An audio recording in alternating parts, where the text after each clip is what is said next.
Wallahu a'lam bishawab. Nggak ada yang tahu sebenarnya ya, A. Yang pasti yang mengetahui isi hati manusia hanya Allah.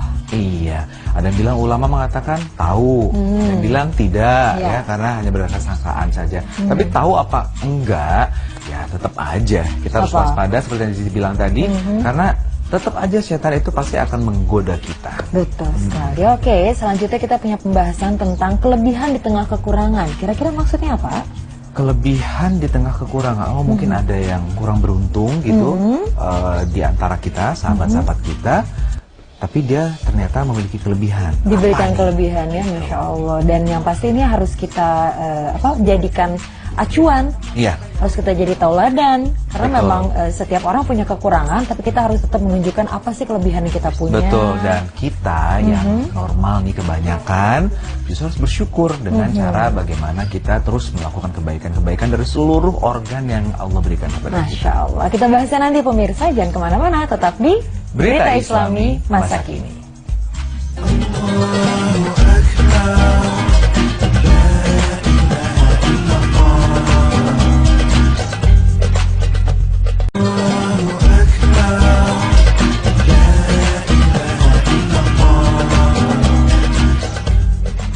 Ya, alhamdulillah pemirsa, terima kasih masih bersama kita di Berita Islami Masa Kini. Seperti yang kita bahas tadi, kita akan bahas tentang kelebihan di tengah kekurangan. Kenapa? Kenapa? Enggak, kita tadi lagi ngebahas sesuatu yang kayaknya ini off the record ya. Iya, Oke, udah. oke. Sekarang langsung kita lihat aja penjelasan tentang kelebihan di balik kekurangan. Ini dia. Ya.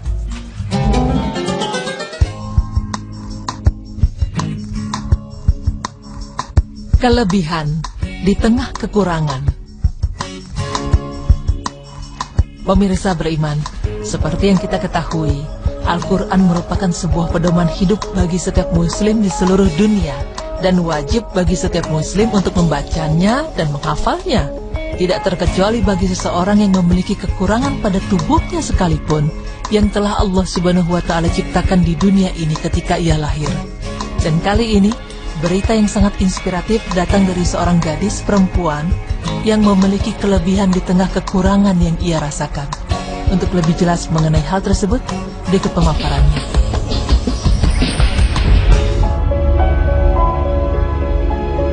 Menghafal Al-Quran. Seperti di dalam sebuah hadis dari Abu Hurairah radhiyallahu anhu, bahwa Rasulullah sallallahu alaihi wasallam bersabda yang artinya, penghafal Al-Quran akan datang pada hari kiamat. Kemudian Al-Quran akan berkata, "Wahai Tuhanku, bebaskanlah dia." Kemudian orang itu dipakaikan mahkota karamah atau kehormatan. Al-Quran kembali meminta, "Wahai Tuhanku, tambahkanlah." Maka orang itu dipakaikan jubah karamah. Kemudian Al-Quran memohon lagi, "Wahai Tuhanku, ridhoilah dia." Maka Allah meridhoinya. Dan diperintahkan kepada orang itu, bacalah dan teruslah naiki derajat-derajat surga. Dan Allah menambahkan dari setiap ayat yang dibacanya tambahan nikmat dan kebaikan. Hadis riwayat Tirmizi. Pada dasarnya, menghafal Al-Quran tidaklah sulit dan bisa dilakukan oleh siapa saja jika ia memiliki niat yang sungguh-sungguh karena Allah Subhanahu wa Ta'ala. Dari mulai anak-anak, remaja, dan orang tua sekalipun tentu dapat menghafal bacaan di dalam Al-Quran dengan mudah. Tak terkecuali untuk seseorang yang memiliki keterbatasan fisik sekalipun, seperti dalam pemaparan berikut ini. Gadis tunanetra penghafal Al-Quran. Inilah yang terjadi pada seorang gadis tunanetra yang tidak diketahui namanya tersebut. Pemirsa beriman, sesungguhnya keterbatasan fisik bukanlah suatu alasan untuk seseorang berhenti beribadah kepada Allah Subhanahu wa Ta'ala. Karena dalam hal ini Allah Subhanahu wa Ta'ala telah memberikan banyak kemudahan bagi siapapun orang yang ingin beribadah kepadanya walaupun memiliki kekurangan dalam fisiknya. Selain mampu menghafalkan bacaan Al-Quran, gadis ini pun dapat melantunkannya dengan suara yang merdu hingga dapat membuat hati merasa sangat tenang. Seperti dalam tayangan video berikut ini, seorang gadis tunanetra tersebut melantunkan bacaan Quran surat Ar-Rahman. Bismillahirrahmanirrahim. Ar-Rahman 'allamal Qur'an خلق الإنسان علمه البيان. Dari tayangan tadi, tentu dapat kita lihat dan kita rasakan akan kesungguhan dari gadis tersebut dalam melantunkan ayat Al-Quran. Sangatlah indah. Sesungguhnya hanya dengan kekuasaan Allah Subhanahu wa Ta'ala lah yang telah menghadirkan kelebihan di tengah kekurangan seseorang, sehingga gadis tersebut bisa menghafal dan melantunkan ayat Al-Quran dengan keterbatasan yang ia miliki.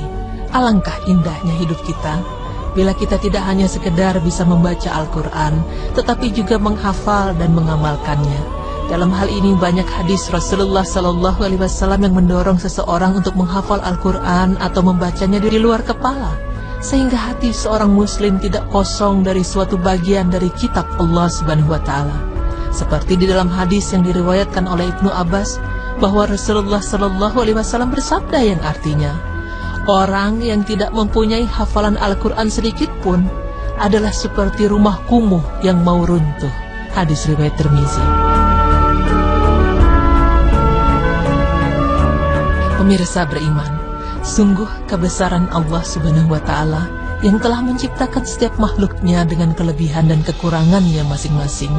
Dalam hal ini sudah sepatutnya kita sebagai umat muslim harus lebih bersyukur lagi atas kesempurnaan yang telah Allah berikan, sehingga kita dapat beribadah dengan leluasa dibandingkan dengan saudara-saudara kita yang memiliki kekurangan dalam fisiknya. Semoga dengan pemaparan tadi dapat menambah keimanan kita kepada Allah Subhanahu wa Ta'ala dan dapat memberi inspirasi bagi kita semua agar menjadi pribadi yang lebih baik lagi.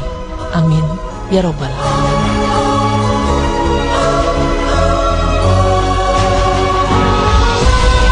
Rasulullah SAW yang mendorong seseorang untuk menghafal Al-Quran atau membacanya di luar kepala, sehingga hati seorang muslim tidak kosong dari suatu bagian dari kitab Allah Subhanahu wa Ta'ala.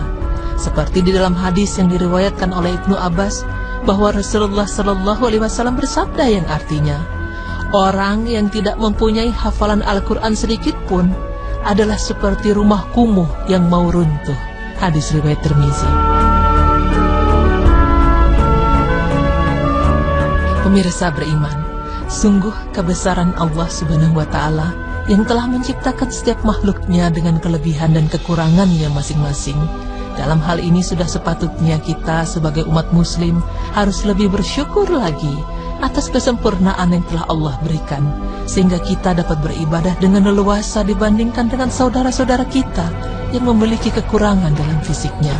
Semoga dengan pemaparan tadi dapat menambah keimanan kita kepada Allah Subhanahu wa Ta'ala dan dapat memberi inspirasi bagi kita semua agar menjadi pribadi yang lebih baik lagi. Amin ya Rabbal Alamin.